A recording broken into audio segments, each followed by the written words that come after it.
Gloire au Seigneur, que Dieu soit béni, on est encore heureux cet après-midi. On veut que Dieu continue. Hein, Amen, Seigneur. amen. Amen, gloire au Seigneur. Adorons Seigneur. Que Dieu soit béni. Hein. C'est Paul qui disait ça. Certainement que lui, il avait au niveau de Paul, mais il disait il y a beaucoup de choses à écrire là-dessus. Parfois Dieu voudrait nous dire plus de choses, et c'est parfois nous qui manquons de temps. Et si nous donnons du temps à Dieu, alors Dieu veut nous parler. Amen. Amen, gloire au Seigneur. Alors on va laisser la parole tout simplement nous parler encore, que Dieu soit béni. On va regarder ensemble. On a vu que véritablement, voilà, Dieu met cette marque, je ne sais pas. Nous pensons tous que le Seigneur vient bientôt. Nous pensons être la génération de l'enlèvement de l'Église. La dernière. C'est ce que nous avons dans notre cœur. Paul l'avait aussi dans son cœur. Il disait, nous les vivants. Il aurait pu se mettre du côté de ceux qui allaient peut-être décéder, mais il pensait vraiment, il disait, nous les vivants, nous partirons. Et on regarde nos anciens, ils l'avaient aussi dans leur cœur. Ça ne s'est pas fait. Est-ce qu'ils sont trempés? Non, c'est ce que produit la foi. Quand tu as contact avec Dieu, tu veux que l'époux vienne. Tu te mets du côté de l'épouse qui dit, viens Seigneur, on t'attend. Que Dieu soit béni. Alors on a vu depuis hier, ce matin encore, qu'il y a des générations qui passent, il y a toujours ce cycle qu'on voit là, les 3 générations qui se suivent. On l'a vu dans les rois, on l'a vu dans les dirigeants, on l'a vu avec les patriarches, les fondateurs, et puis là, si vous voulez, on va le voir avec les prophètes. Avec la lignée des prophètes, on va le voir. Et on va voir, les prophètes, c'est ceux qui ont contact avec Dieu. Et on va voir aussi que pour les gens qui ont contact avec Dieu, on va voir qu'il y a des hommes qui se sont levés. Et c'est pas obligé que nous sommes la première, la deuxième, la troisième. C'est nous qui va choisir notre place. À l'issue de ce qu'on vit encore, peut-être qu'on va juste être renouvelé dans ce qu'on veut vivre. Mais peut-être qu'on va dire, Seigneur, je ne veux pas être à cette place-là. Vous savez, quand le berger marche au milieu de son troupeau, ce n'est pas lui qui choisit les brebis qu'il a auprès de lui. Mais il y a des brebis qui aiment l'herbe, et souvent le berger marche au milieu, et le passage du berger, ben, il semblerait que c'est son passage où il marche, l'herbe est moins belle. Puis il y a des brebis qui regardent le berger, mais d'autres regardent l'herbe qui est un petit peu plus belle. Alors il s'éloigne un petit peu du berger, un petit coup d'œil, il le voit de loin. Et il y a d'autres brebis qui, eux, veulent être dans les pieds du berger. Et même si l'herbe est moins belle, ceux qui comptent, ils ne veulent pas le regarder de loin, ils veulent sentir la présence du berger. Eh bien, c'est les brebis qui font le choix. Comme les enfants. Si vous avez une famille avec plusieurs enfants, ce n'est pas vous qui choisissez, je voudrais que celui-ci soit plus proche de moi. C'est parmi les enfants que le choix se fait. Eh bien, le choix est dans nos mains. Et on va voir où on va se placer, nous, par rapport à ce qu'on écoute encore cet après-midi. Mais on va le voir ensemble. Amen. On prie le Seigneur ensemble. On va demander la grâce de Dieu, que Dieu soit béni. Voilà, merci Seigneur. On va prier le Seigneur. On va demander à Stampy qui puisse prier le Seigneur. Amen. Bon, Seigneur. Amen, gloire à Dieu. Vous écoutez mieux peut-être comme ça dans le fond. Tranquille. C'est mieux comme ça? Voilà, gloire au Seigneur. Voilà, on ouvre notre Bible. 1 Roi 17. L'année dernière, on a aussi ouvert la Bible aussi à cet endroit-là. On va revenir parler de lui quelques instants, on le voit. Donc on a vu qu'il y avait toujours ça, hein, les 3. Hein. Donc Abraham, Isaac, Jacob. On l'a vu, et là aussi, il y a une lignée de prophètes qui est là. Et là, on a le premier, que Dieu soit béni. On a le premier grand prophète de l'Ancien Testament. C'est vrai qu'il y a Moïse, mais ça diffère par rapport à l'Écriture et le livre des rois. Et là, on voit un personnage. On lit le passage ensemble. 1 Roi, chapitre 17, verset 1er. Élie, l'un des habitants de Galaad, dit à Akab, « L'Éternel est vivant, le Dieu d'Israël, dont je suis le serviteur. Amen. » Amen, gloire à Dieu. Là, on voit apparaître Élie. Et c'est le premier, c'est lui qui va ouvrir cette lignée-là. Et quand Élie va paraître, si on fait bien attention, avant ce verset-là, il n'y a aucune mention d'Élie. on ne voit pas Élie, on le voit apparaître comme ça, d'un seul coup, un roi 17. Et on a beau lire, on va trouver, avant lui, on va trouver un autre Élie. Mais comme on regarde, Élie, le sacrificateur, il lui manque une lettre. C'est L-I. E-L-I, et il n'y a pas le E. Et on voit qu'il va manquer une lettre. Et la lettre du E, ben, c'est la lettre de l'esprit. Et on voit que cet Élie-là, là, c'est la première fois qu'il paraît. Et on voit que c'est un homme qui est rempli d'esprit. Et on le voit paraître comme ça, d'une façon particulière. Il semblerait qu'il sort comme ça de nulle part. Mais si on regarde le texte, là, dans ce qu'on voit, et certainement que vous l'avez peut-être vu aussi, si on regarde le texte là, on va voir qu'en regardant de plus près, on va voir qu'il est loin de sortir de nulle part. On va voir qu'il ne tombe pas comme ça du ciel, ça ne tombe pas à Élie comme ça, tout cuit, comme ça, il ne sort pas du micro-ondes, excusez-moi. On ne sort pas du micro-ondes. Un homme de Dieu, une vie de Dieu, même si elle paraît un jour au public, mais avant de paraître en public, elle existait dans le cachet. Elle existait dans le secret. Et Élie ne va pas déroger à cette règle. Élie ne va pas sortir d'un tour de magie. Quand on regarde ça, la première chose qu'on voit d'Élie, c'est que la Bible dit que c'est un habitant de Galaad. Et ce n'est pas n'importe quel pays.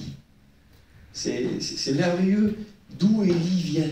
La Bible dit l'un des habitants de Galaad. Et Galaad, ça veut dire en hébreu, en résumé, il y a ces trois mots qui forment Galaad. Et ça veut dire pays de montagne. Élie vient de ce pays, un pays de montagne. C'est un homme de la montagne. C'est pas un homme de la vallée.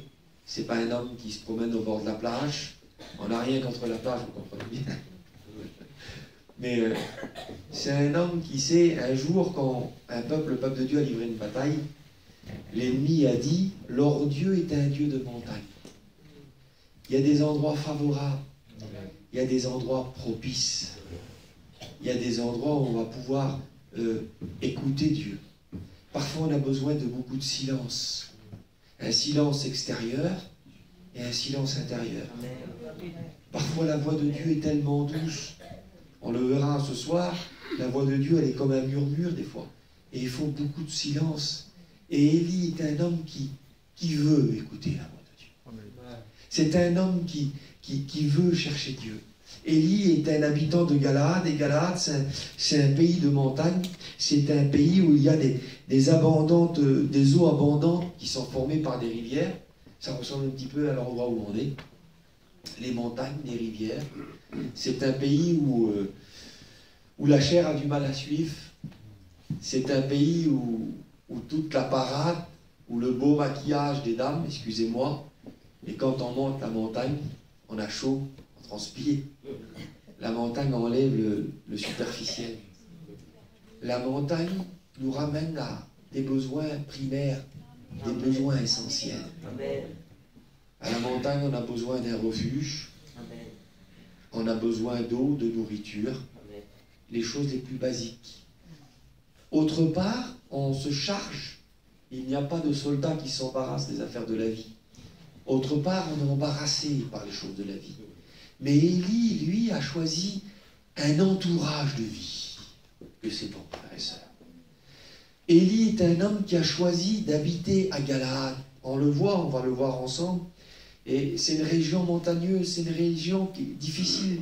C'est une région, c'est pas monsieur tout le monde qui choisit d'y vivre, parce qu'elle implique beaucoup de renoncement. Et Élie a choisi de vivre dans cet endroit, et la région, elle est renommée. Galaad, c'est renommé. Jusqu'en Égypte, on parle de Galaad. On parle de Galaad pour pas mal de choses, mais il y a surtout quelque chose, quand on parle de Galaad, il y a un myrrhe qui forme un baume. Le baume de Galaad. Et ce baume-là, jusqu'en Égypte, on l'emmène jusqu'en Égypte, là-bas. Et à cause de ça, là, c'est une région qui a des vertus naturelles, il y a des choses importantes. Et c'est une région qui devient, même si c'est un pays de montagne, mais c'est un pays qui est prisé.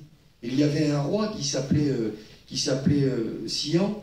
Et ce roi-là, quand Israël, vous vous souvenez du passage dans Nombre 21, quand Israël a voulu passer par là, eh bien, quand Israël a voulu passer ici, ils ont demandé accès au roi et le roi a fermé le passage. Il n'a pas voulu. Parce qu'il savait que c'était une région qui pouvait attirer et que Israël aurait pu prendre goût. C'était une région qui était prisée. Et quand on voit Élie qui, en un mot, va vivre à Galaad, et la version Osterval a dit ça, Élie, l'un de ceux qui s'étaient établis en Galaad. Donc, il n'y a pas eu seulement qu'un petit passage, il y a eu un établissement. Et on comprend, d'après le verset, par rapport à l'endroit que c'était, on comprend avec le roi qui voulait garder, il y avait des gens qui auraient voulu garder ça pour eux, on comprend que s'établir à Galaad, ça impliquait certainement des fois un combat. Ça impliquait un effort. C'était pas facile, parce que beaucoup voulaient garder ce petit endroit-là. Et là, cet endroit déjà, rien que où il y vit, eh bien ça, c'est en train de nous expliquer un peu quelle sorte d'homme c'est. Vous savez que notre vie de quotidien va aussi beaucoup parler sur quelle sorte d'homme, quelle sorte de femme nous sommes. Rien qu'en voyant où Élie a voulu s'établir, on voit que c'est un homme de combat, c'est un homme de la montagne. C'est un homme qui a choisi un endroit où il pourrait être avec Dieu, où sa vie avec Dieu pourrait fleurir. Et quand on voit ça, on voit qu'Élie faisait partie de ces hommes-là. Mais comme on lit, quand on continue de lire le texte, là, nous, on a dans la version seconde, on a la version qui dit ça, l'Éternel dont je suis le serviteur. Mais quand on regarde dans la version Chouraki, la version hébreu, alors la version, on va dire ces mots-là, écoutez bien, c'est important. Le vrai mot, il va dire, c'est... Parce que on va voir que être serviteur est lié à quelque chose. Et la version hébreu a dit ça, a dit l'Éternel en face de qui je me tiens. Amen. En voulant dire l'Éternel dont je suis le serviteur, pour être un serviteur, tout commence là, c'est pas pour faire des réunions, c'est se tenir devant Dieu. Et si Élie semble sortir un petit peu de nulle part, eh bien il ne sort pas de nulle part. Élie, il va dire, la version d'Arby le dit comme ça, l'Éternel, le Dieu d'Israël, devant qui je me tiens. Élie est un homme qui se tient devant Dieu. Ça veut dire qu'il paraît devant le roi comme ça, mais on va se rendre compte que avant de paraître devant Akab, il était devant Dieu. Il se tenait devant Dieu. Et puis là, c'est un petit peu le secret d'Élie, le secret de la valeur. Mais on pourrait dire que c'est, on va dire que c'est ça la vie chrétienne. Le secret d'Élie, c'était de se tenir devant Dieu. L'école d'Élie. Et je crois qu'on pourrait dire que la plus grande école qu'on puisse recevoir dans une vie, c'est de se tenir devant Dieu. Sa force, son secret, c'était d'être devant Dieu. La Bible dit ça. Vous connaissez l'ange, le messager qu'on appelle Gabriel. Gabriel, il vient et vous connaissez son nom. Gabriel veut dire homme de Dieu. Et quand il donne son nom, il donne aussi l'activité qu'il a. En fait, ce qui fait mon nom, il pourrait dire Gabriel, homme de Dieu. Eh bien, il va dire ça. Je suis Gabriel, Luc 1, 19, et je me tiens devant Dieu. Amen. Écoutez, pour être un homme de Dieu, il faut être devant Dieu. C'est trop simple. Hein? On voudrait, il n'y a pas autre chose.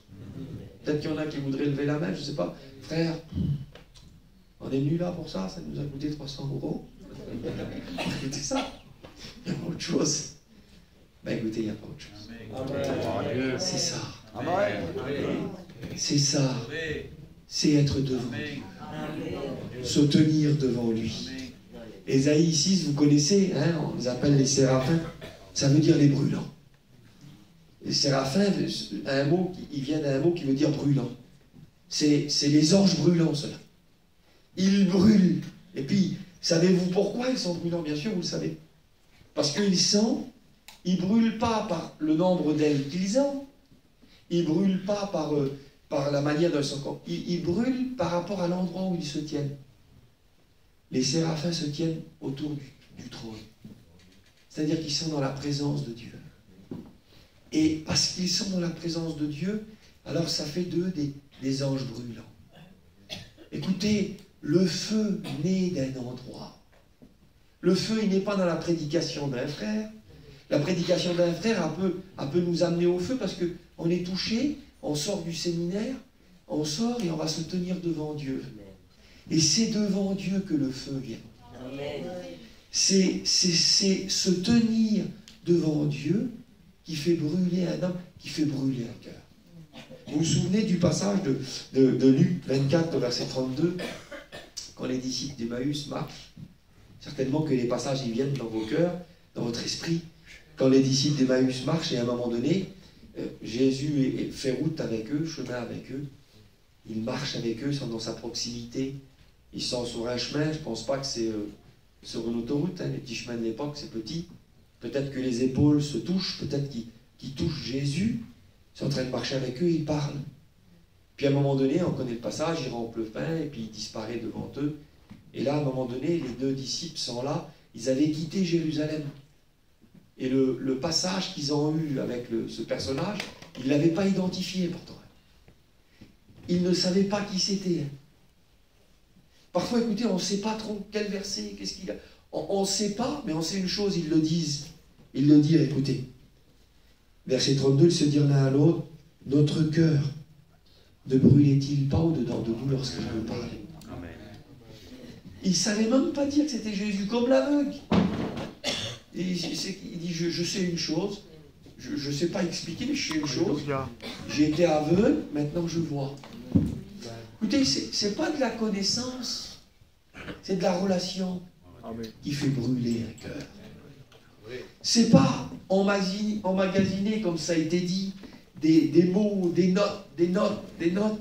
C'est pas, on peut avoir le temple rempli de notes là, et avoir un cœur froid. Il disait que quand ils ont fait le constat, comme ils nous parlaient. Et parler, c'est là, ils étaient en train de cheminer. C'est pas parler en se croisant, hein. C'est parler dans l'idée d'une marche de copain. Quand on chemine avec lui, et quand il nous parle sur le chemin, il fait brûler nos cœurs. Que Dieu soit béni. Que Dieu soit béni pour cela. La version Semeur a dit comme ça, écoutez, n'avons-nous pas senti comme un feu dans notre cœur pendant qu'il nous parlait en chemin? Ça veut dire qu'on sent que ça brûle. Vous avez vu le feu parfois dans le cœur, il y a des choses qui veulent rentrer. Vous avez vu, Jérusalem, ça représente un peu le cœur d'Israël. Il y avait 12 portes. Et c'était Payan qui nous disait ça aux écoles bibliques, qu'il y avait à la porte des poissons, il y avait l'inspecteur, c'était par là qu'entraient les poissons, il y avait la porte des brebis, c'était par là. Et il y avait un inspecteur qui devait inspecter ceux qui rentrent. Ben, telle brebis, à l'époque de Jésus, ils ne devaient plus être là, les inspecteurs. Hein. Mais à une certaine époque, ils étaient là et ils disaient non, tu n'as pas accès. Il y avait accès refusé, tu ne corresponds pas. Et on l'a eu parfois, mais parfois il y a des choses qui sont rentrées. Parfois des choses sont rentrées dans le cœur. Mais quand Dieu fait brûler nos cœurs, alors il le purifie. Le feu a cette fonction de nettoyer. Le feu a cette fonction de sanctifier. Et le feu vient d'où? Eh bien le feu, il vient de la proximité avec Dieu. Se tenir devant Dieu, c'est le secret d'Élie. Et il est dit ça, c'est le secret du feu d'Élie, c'était d'être devant Dieu. Je pense, parce que quand on voit Élie, je ne sais pas si vous l'avez déjà pensé, les frères, et puis moi je crois que j'ai une réponse, avec modestie, je crois que j'ai une réponse, je vais vous la donner. Quand j'ai pensé, moi, à Élie, qui vient se présenter devant Akab, et qui dit, il n'y aura pas de puits sinon à ma parole, il ne peut pas le dire de son propre chef, les frères, quand même. Même si c'est Élie. Je ne sais pas si vous l'avez pensé comme moi. Il ne peut pas se réveiller un beau matin en disant, tiens, je vais décider, moi, qu'il n'y aura plus de puits dans le pays. Non, je pense que ça, Élie, il a fallu qu'il reçoive des directives de Dieu. Il a fallu que c'est Dieu qui lui dise. Et le feu d'Élie, le cœur brûlant, c'est parce qu'il se tient devant Dieu. Mais les directives pour aller se présenter devant Akab, je crois que c'est aussi parce qu'il se tenait devant Dieu qu'il les a reçues. Et puis il y a un verset qui le dit. Il y a un verset qui le dit. C'est dans Exode 25 au verset 22, c'était à Moïse qu'il avait dit ça. Mais je crois que c'est une parole qui s'adresse à chacun. Il a dit sur le propitiatoire, il dit tu rentreras, il dit c'est là que je te parlerai. C'est là qu'on va se rencontrer et c'est là que je te donnerai mes directives pour mon peuple. La version d'Arby a dit comme ça, je me rencontrerai là avec toi et je parlerai avec toi et je te dirai tout ce que je te commanderai pour les fils d'Israël. Écoutez, les directions arrivent quand on se tient devant Dieu. Amen. Amen. Je vous promets que c'est ici. Comme Élie, le secret d'Élie, le secret de nos pères, au-delà de tout, je tiens ma face devant toi. Je me tiens devant toi. Et c'est là que les directives sont données. C'est devant Dieu qu'Élie reçoit ces directives. C'est devant Dieu qu'il arrive, parce qu'il a dû se tenir devant Dieu et Dieu a parlé dans son cœur. Élie, c'est maintenant tu vas aller trouver Akab. Grâce au texte d'Exode, on comprend qu'il y a un endroit, il y a un rendez-vous. C'est là. Quand Dieu dit c'est là, ça veut dire que Dieu a fixé un rendez-vous aux hommes. Il dit c'est là qu'on se rencontrera. Dieu a fixé un endroit où il veut nous rencontrer, où il veut nous enseigner, où il veut nous former. Mais j'ai dit, c'est aussi là que Moïse reçoit son école, que Élie, reçoit son école. C'est devant Dieu qu'il reçoit son école. Et le mot devant Dieu, là, devant ta face, devant Dieu, c'est le mot panaïm. Mais écoutez bien ce que ça veut dire. Ça veut dire être face à quelqu'un, être en présence, être devant, être en présence de quelqu'un. Panaïm vient du mot pana qui veut dire faire face. Écoutez bien, hein. Regarder, c'est bizarre, vider, préparer. C'est ces mots-là. Et voilà l'école d'Élie. Élie, comment explique-nous va? Ben, il explique, voilà, je me suis tenu devant Dieu. Et j'ai fait face à Dieu, mes regards étaient sur Dieu. Et il dit, le mot vider, quand tu es devant Dieu, quand tu te tiens devant lui, il va te vider de toi-même. Amen. Quelle école? Quelle école? C'est pas devant un séminaire qu'on se tient. Un séminaire, ça vit de rien. C'est devant Dieu. Il y a devant Dieu, il y a une action qui se fait. Il est dit vider de lui-même. Et le mot préparer, prêt au service. Élie, il apparaît comme ça, il a les mots prophétiques, il a tout ça. Il semblerait que c'est comme ça, mais l'enseignement qu'Élie nous transmet, le premier prophète, l'homme de contact avec Dieu, il dit que c'est parce que je me tiens devant lui. La plus grande école de la vie qu'un homme peut recevoir. Il y a des leçons que vous ne recevrez jamais ailleurs que devant lui. Il y a des choses que vous ne pourrez pas apprendre ailleurs. Il y a des choses qu'on ne pourra pas vous rapporter. Vous avez vu dans le sanctuaire, il y a l'eau vive. Et un frère disait ça, il y a de l'eau vive. Et puis, il y a une eau qu'on prend, et il y a une eau qui est transportée, on la prenait pour laver les ustensiles. Mais dès qu'elle est transportée, c'est plus l'eau vive. Écoutez, il y a des choses que, quand un message vous est donné par un autre, c'est bien, ça peut vous conduire à ça. Mais l'eau vive ne peut avoir d'intermédiaire. L'eau vive, c'est toi et Dieu. Il y a des choses qui ne peuvent pas être transmises. Tu peux les écouter, mais pour les apprendre, il faut se tenir devant Dieu. Élie est là, il dit, il est vidé de lui-même. Et puis on le voit, il dit, l'Éternel dont je suis le serviteur. Et j'ai regardé ça, parce que j'ai voulu comprendre. C'est pas possible qu'en si peu de versets, en si peu de temps, il ne peut pas sortir comme ça. Alors on voit que bien avant qu'il paraisse en public, il y avait une constance devant Dieu. Il y avait une vie avec Dieu. Il y avait une école dans la présence de Dieu. Il y avait un Dieu qui est en train de dépouiller Élie de sa personnalité, de ses habitudes, je ne peux pas te remplir, il faut d'abord que je te vide. Parfois on vient plein de nous-mêmes. Parfois on est rempli de nous-mêmes, rempli de nos idées. Des fois on est déjà rempli du programme du séminaire. On voudrait, c'est pas possible que Dieu il parle de cette direction-là. Bientôt on serait capable de dire, Ça aurait dû être autrement, tu vois. Comme si Dieu ne peut pas animer un serviteur, lui donner un mot comme il le veut. Parfois, on vient plein de nous-mêmes et Dieu ne peut pas mettre. Alors, l'école qu'Élie va vivre, c'est devant Dieu, il est vidé de lui-même. Gloire à Dieu. Et Dieu veut nous sortir de nous-mêmes. Il veut sortir le nous pour mettre le lui. Moins de nous pour plus de lui. Que Dieu soit béni. Amen. Et puis je regardais, le verset 1er dit l'Éternel dont je suis le serviteur.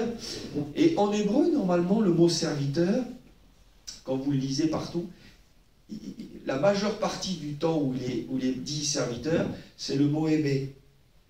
Et là, quand on regarde à ce moment-là, il dit l'Éternel dont je suis le serviteur, mais c'est pas ce mot-là qu'il dit en moi. Et Élie va employer un autre mot, ça ne correspond pas trop à serviteur, c'est le mot qui paraît, c'est le mot amad. Et amad, regardez ce que ça veut dire. Ça veut dire, dans l'Éternel dont je suis le serviteur, alors on peut le dire dans ce qu'il veut dire, ça veut dire se tenir debout. Ça veut dire rester, endurer, être dans une attitude d'attente. On est loin du service quand on pense. Quand tu es debout devant Dieu, tu sers. Peut-être que tu serviras ton Église plus que jamais quand tu vas être debout devant lui. Quand tu te mets dans cette attitude d'attente, je suis là, j'attends. Comme David attendait les pas dans la cime des mûriers, là, il attendait que Dieu passe. Eh bien, c'est là qu'on est un serviteur. Et puis le mot, il veut dire devenir serviteur, se tenir tranquille, arrêter, cesser. C'est contradictoire quand même. Parce que serviteur, service, activité, semblerait que c'est ça. Et puis on le voit que c'est pas toujours ça. On le voit avec Marthe et Marie. Bien sûr que Marthe faisait des bonnes choses. Mais là, il y avait un temps qui était plus important. Ce n'était pas le temps d'être dans l'activité, c'était dans le temps d'être à ses pieds. Et quand il semblerait pas avoir d'activité, la plus grande des activités qu'un homme pourra vivre, c'est de se tenir devant Dieu. Et puis il continue, écoutez, il dit tarder, rester, continuer, demeurer, endurer, persister, être constant. On voit ces mots, les frères me le disent, tarder, c'est vrai. Se tenir devant Dieu, prendre du temps pour Dieu. Et puis, il y a un mot, et je voudrais venir là-dessus, il y a un mot qui dit ça, ça veut dire se tenir avec quelqu'un, et ça veut dire, ça je ne savais pas ce que ça voulait dire, là il faut le joindre dans le dictionnaire, devenir insipide. C'est ce que le mot veut dire. Et devenir insipide, alors moi je ne comprenais pas, peut-être que vous non plus. Insipide, ça veut dire ça. Dépourvu de saveur, dépourvu de goût, être fade, être terne, sans relief, sans agrément. Ça veut dire que quand Élie emploie ce mot-là, il est en train de dire, voilà le travail que Dieu a fait en moi. Il m'a rendu fade, il m'a rendu sans saveur, sans goût, sans relief, c'est plat, ça semble plat, sans agrément. Ça veut dire qu'en un mot, il n'y a plus rien qui peut attirer la chair en Élie. Ça veut dire que Dieu l'a dépouillé. Dieu l'a dépouillé pour mieux le revêtir. Écoutez, Dieu veut nous amener à ça.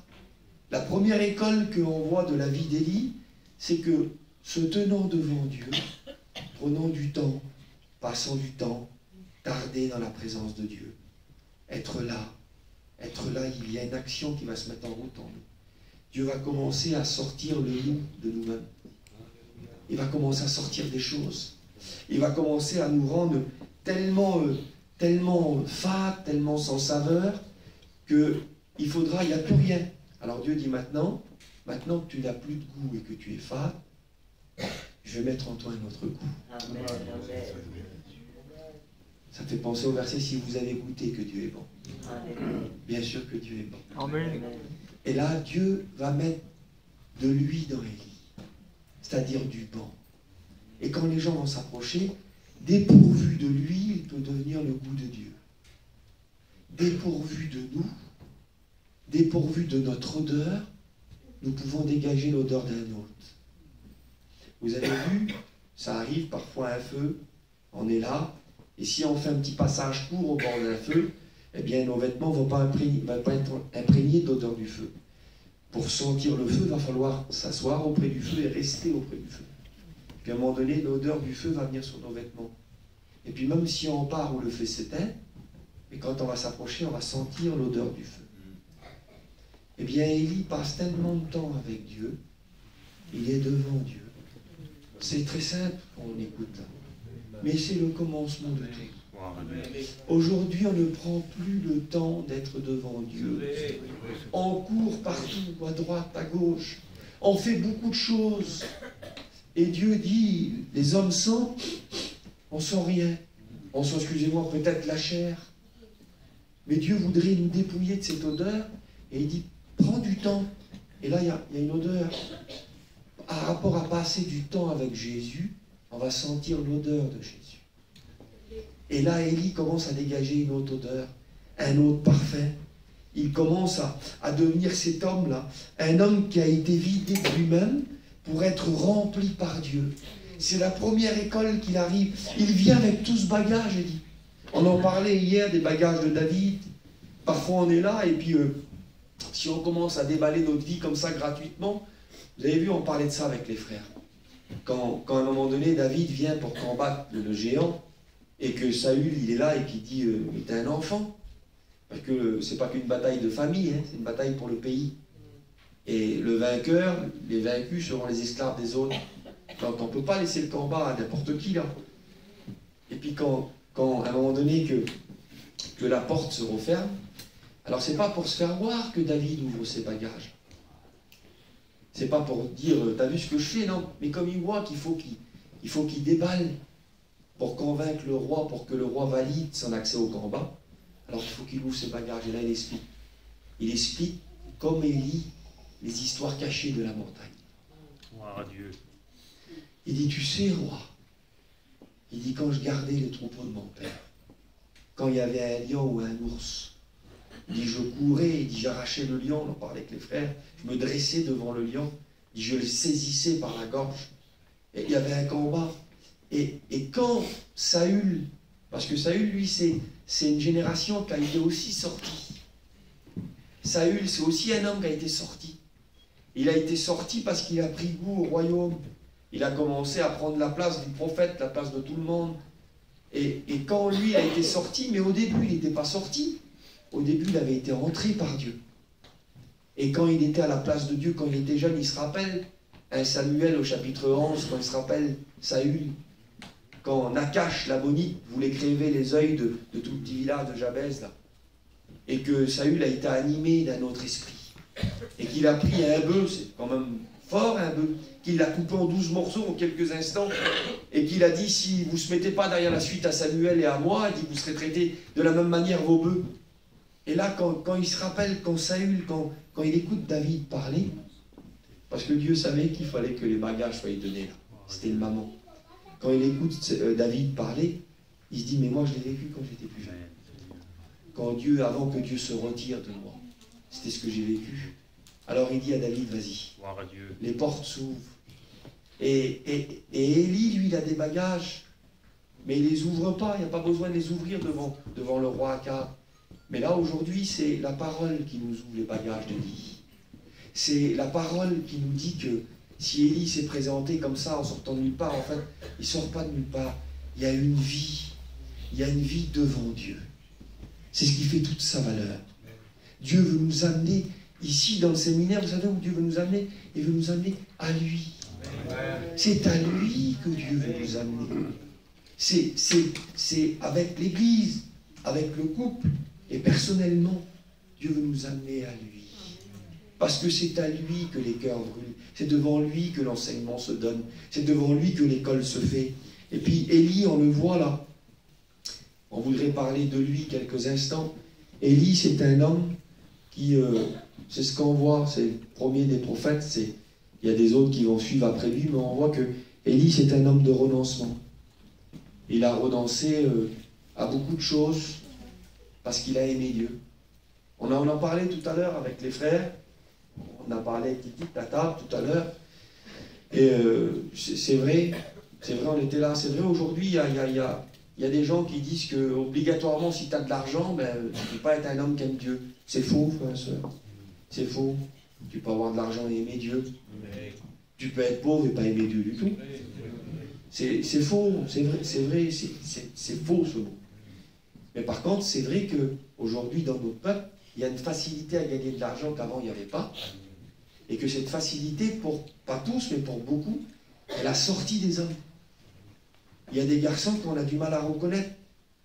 L'argent a changé certaines personnes, pas tous, mais elle a changé certaines choses. Et Élie, lui, c'est un homme, on le verra aujourd'hui puis ce soir. Élie, c'est un homme qui a... Merci.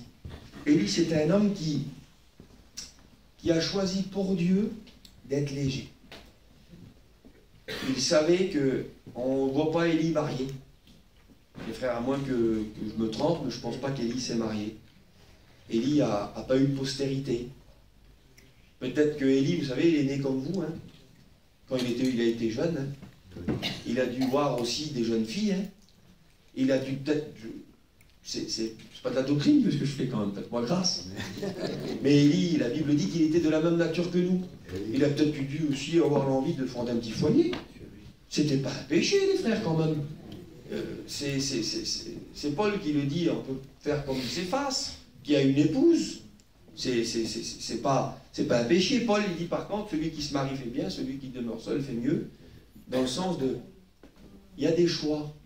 Peut-être qu'il l'avait dans son cœur et à un moment donné, il a senti un appel pour sa vie.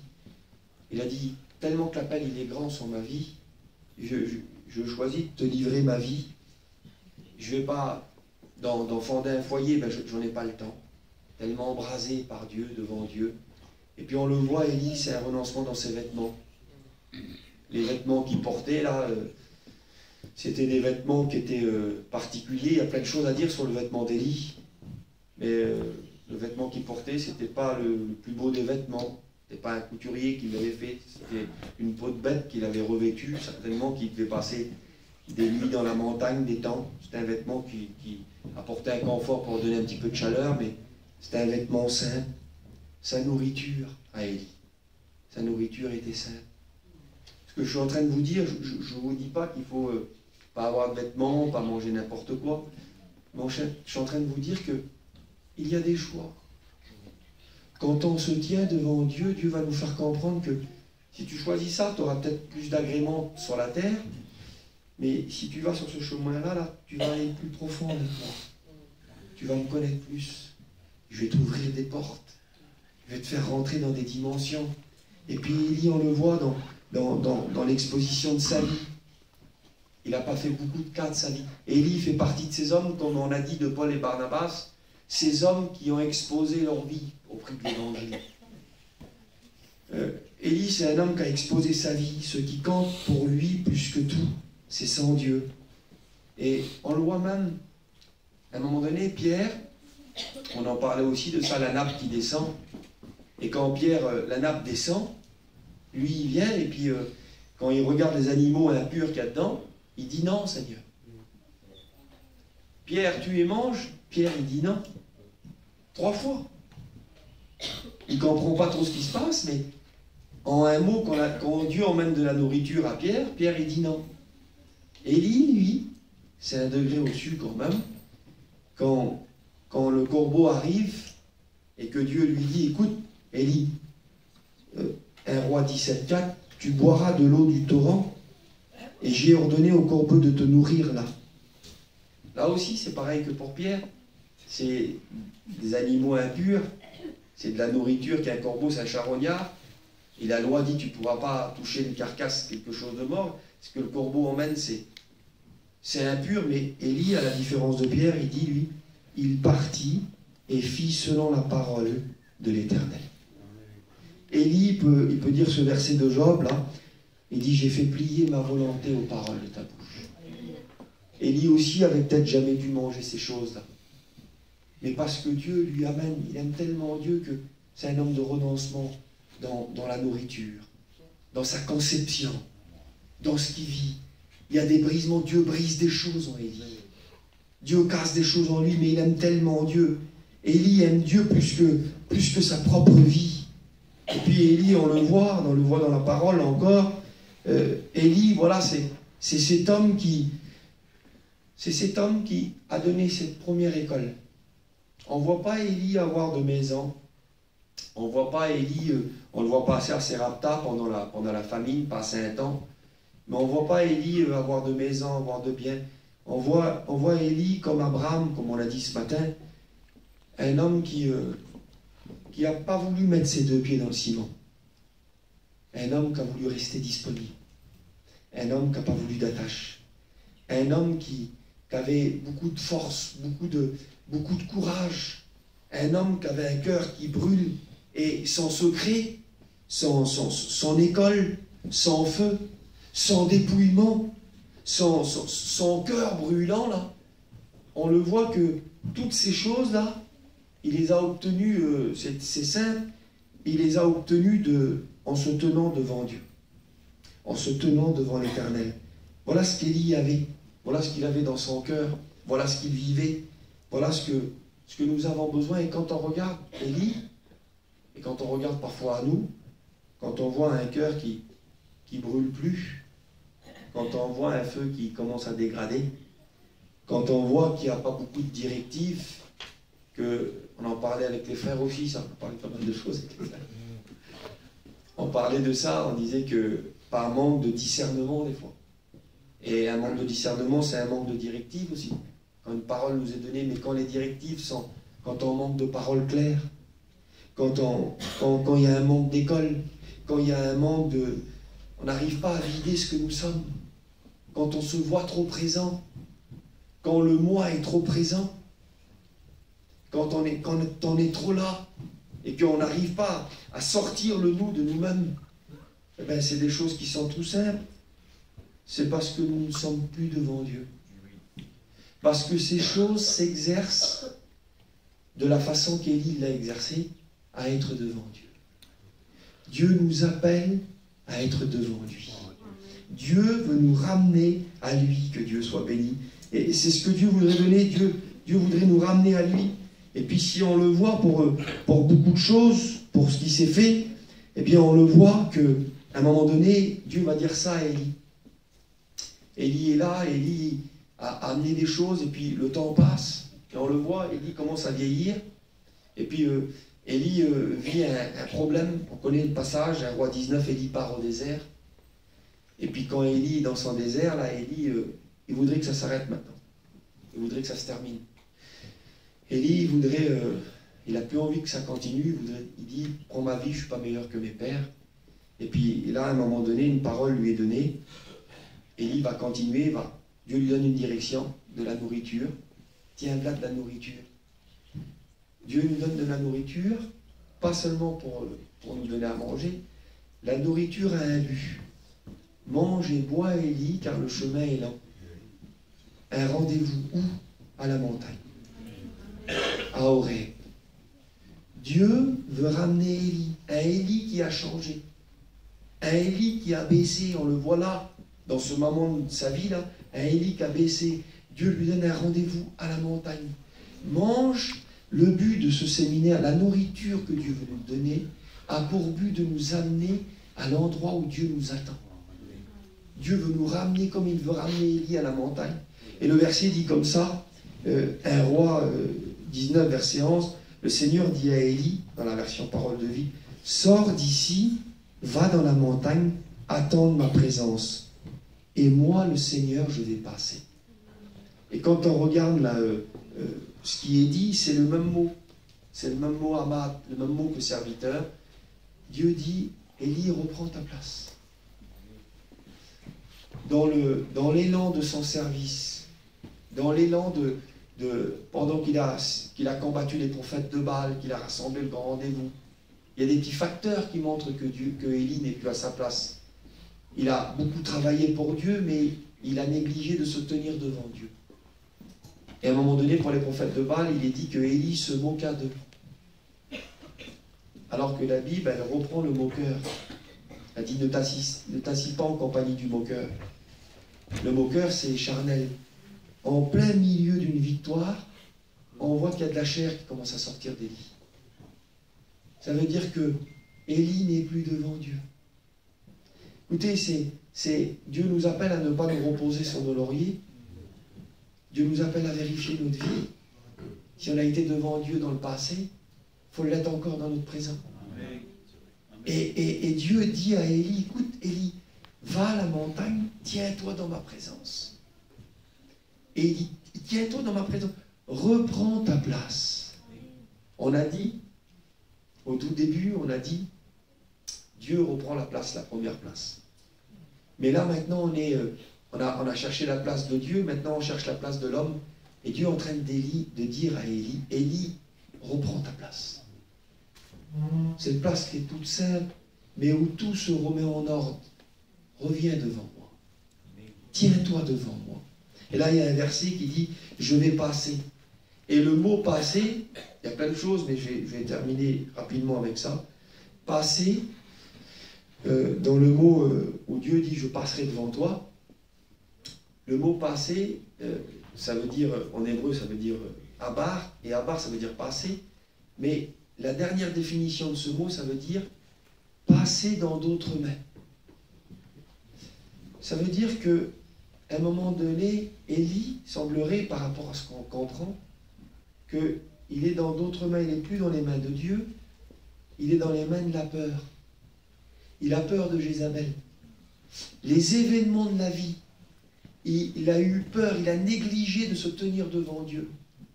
Et la peur est comme des mains qui l'a sorti. Et Dieu dit, reviens dans ma présence, je vais te faire, tiens-toi dans ma présence, tu vas passer dans d'autres mains. Ça veut dire qu'en un mot, dans la présence de Dieu, Élie va être sorti des mains de Jézabel, parce que normalement il croyait mourir, et Dieu dit non, tu vas vivre, il y a un programme qui t'attend encore. Mais tu vas passer de ces mains-là à ma main à moi. Écoutez, dans la présence de Dieu, à se tenir devant Dieu, combien de fois vous l'avez vécu, il y a un transfert qui se fait. On passe d'un état d'esprit de peur à de la joie. On passe d'un esprit de... On a parlé avec les frères, hein, Caleb, c'était un homme qui était animé d'un autre esprit, l'esprit de vainqueur, il l'a transmis à sa fille. On passe d'un esprit de peur, de vaincu, à un esprit de vainqueur. Je termine, je vous explique que ça va arriver à moi, ça. Je termine avec cette expérience, ça m'est arrivé à moi. Il y a à peu près 12 ou 13 ans de ça. On était dans le sud avec une mission.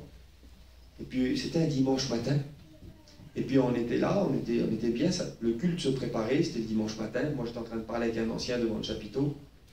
Et puis mon petit garçon, il avait 3 ans. Et puis il courait avec un autre petit comme ça sous le chapiteau. C'était à peu près 9h30 comme ça. Et puis les frères, ils avaient mis des micros comme ça avec les pieds. Et puis là, d'un seul coup, il y avait le fil du micro qui passait. Et en courant, le petit, là, il a pris le pied dans le fil du micro.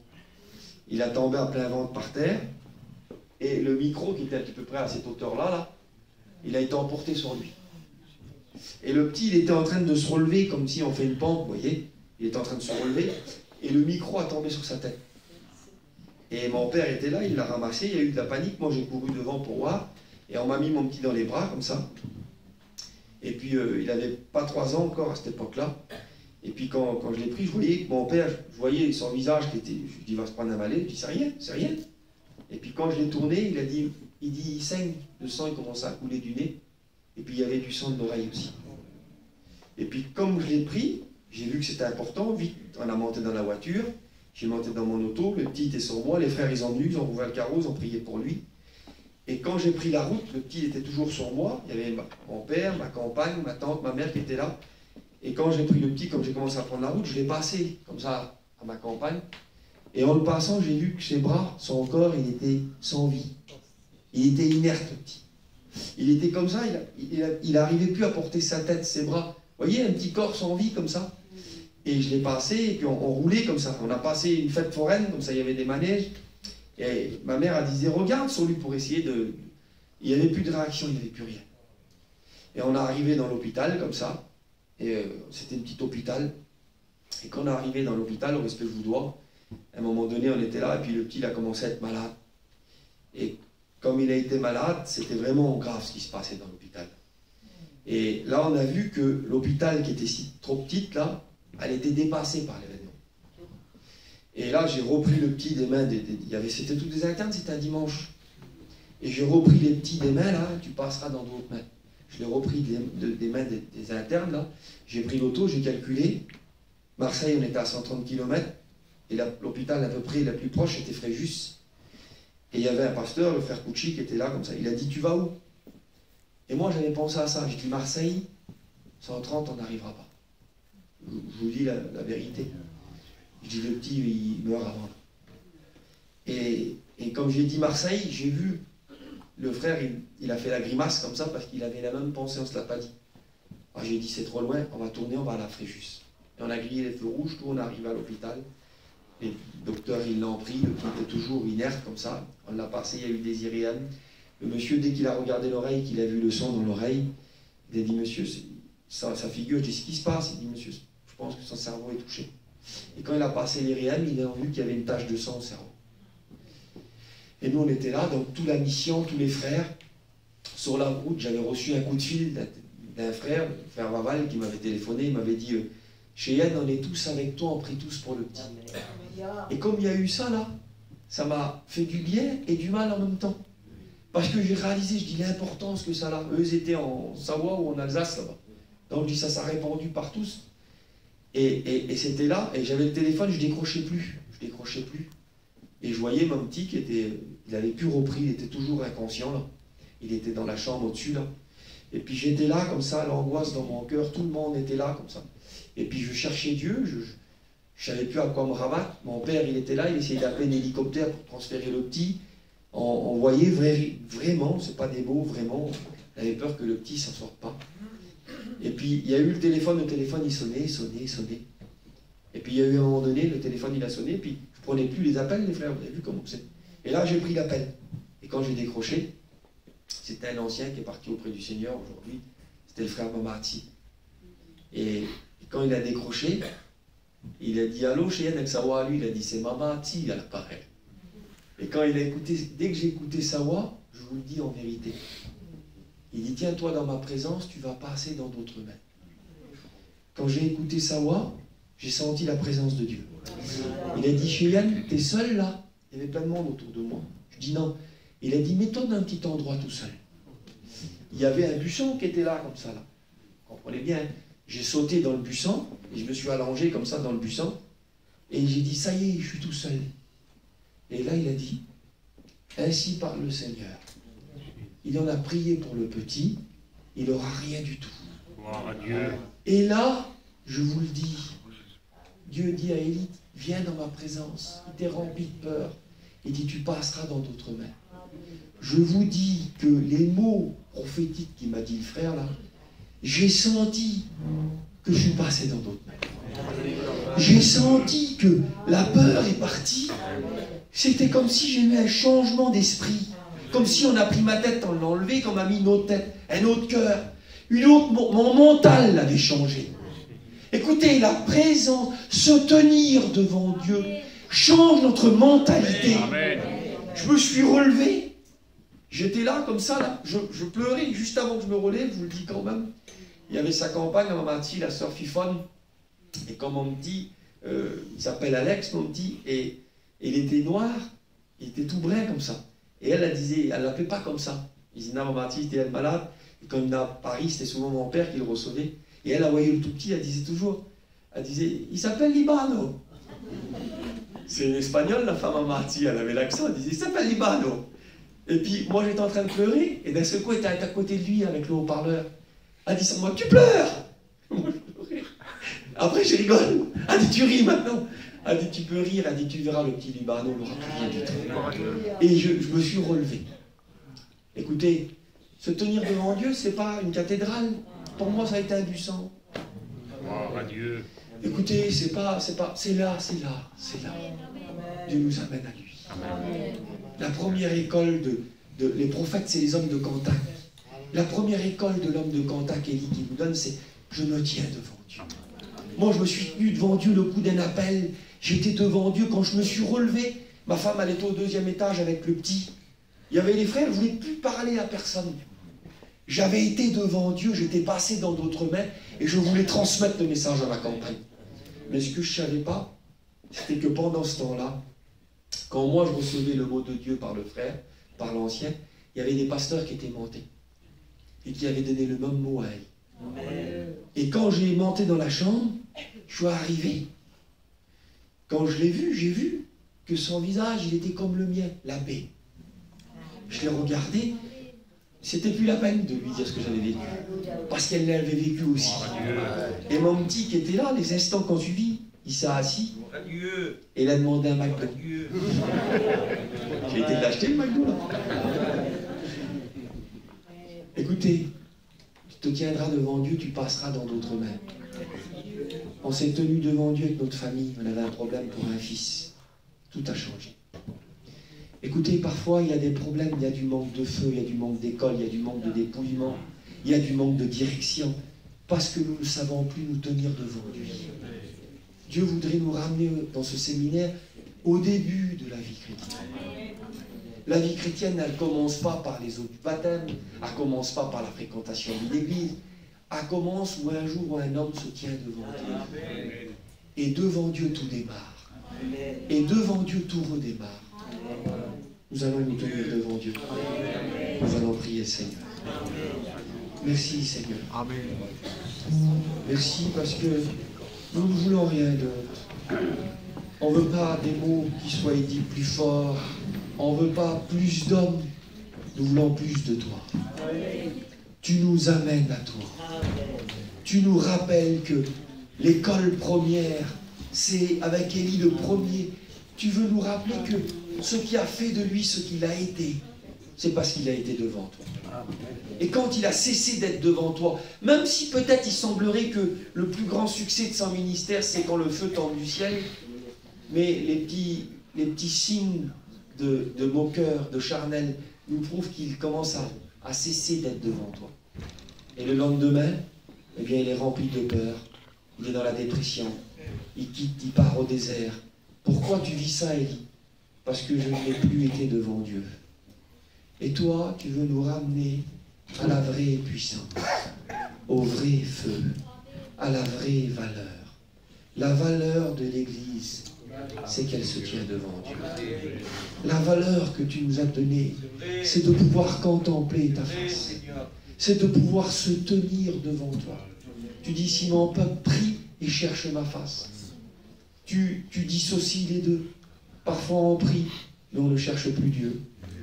Seigneur, tu ne nous as pas rassemblés ici pour prier.